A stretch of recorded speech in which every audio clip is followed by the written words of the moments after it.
Let's talk about the important concept of scalar and vector fields. And first, to give you some context, let me explain. So far in maths, you have typically been working with functions f of x, right? So you have your function where the horizontal axis is x, and then you have f of x, which is your function, yeah? And you just plot the function, and that's where you have been working most of the time. If we picture this as a machine with inputs and outputs, what will it look like?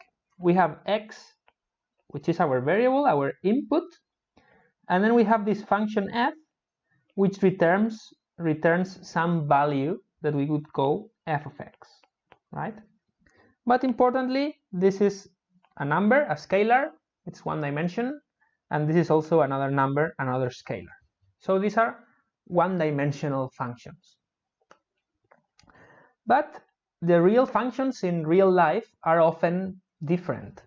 For example, we can have scalar fields, and these are fields that have a different value for each position in space, which means that you have, for example, x, y, z as the variables. So for each position in space, you give a value to each of these three numbers, and then your function produces some value. For example, this could be the temperature of a room as a function of position, t of x, y, z. Yeah. So let me write it down. Temperature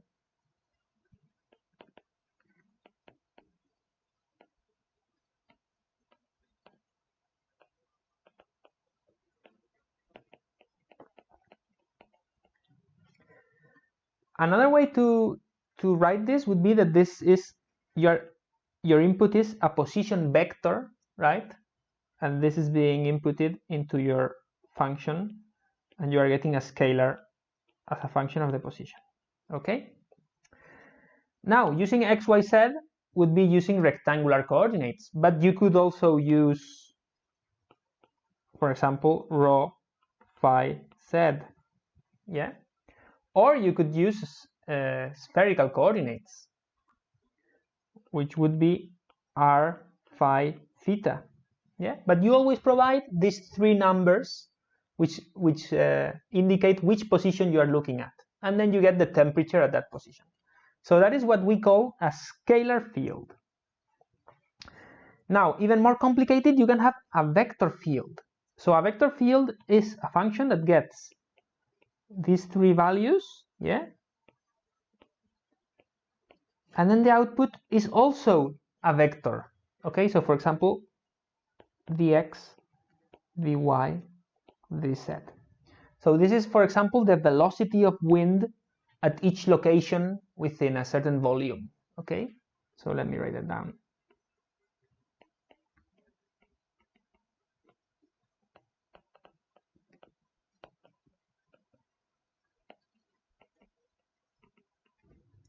And in other words, you can say that this is getting a vector in, and you are getting a vector out. Now, this might ring a bell, and you say, wait a second, this is matrices. But that's not a correct conclusion, because matrices only work when this box here, this transformation, is a linear transformation. But here, we are considering any arbitrary transformation, any function, okay? It doesn't have to be linear. For example, here I'm showing two examples. On the left, I'm showing a scalar field. So this scalar field is basically given by this equation. This is, for example, the temperature as a function of x, y. So the temperature of a plate, for example. And this particular function here, I'm plotting the exponential of minus x squared minus y squared times 1 plus the sine of x times y. This is the function that I'm plotting here. So for every value of x and y, so for each position vector, you can find a value of x and a value of y, and you substitute those values into x and y, and you find a number, and that number will correspond to a certain color in our color bar, and that is the color that I plot at that position. And doing that for every possible position, I can get this picture here which represents the temperature as a function of position. So this is a scalar field. Now here on the right, we have a vector field. So why is it different? Well, it's different because for each position, let's say you want to look here. So this position has a certain value of x and a certain value of y. So that would be like your inputs, x and y. But the value of this field is this vector. So at each point, you have a certain vector. And this vector has two components if we are in 2 dimensions, right? It has an x-hat component and a y-hat component.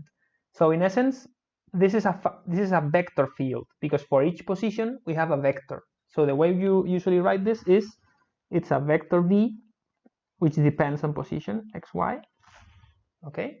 And the way this looks like, for example, in this specific case, the plot that I'm showing here specifically is given by this equation.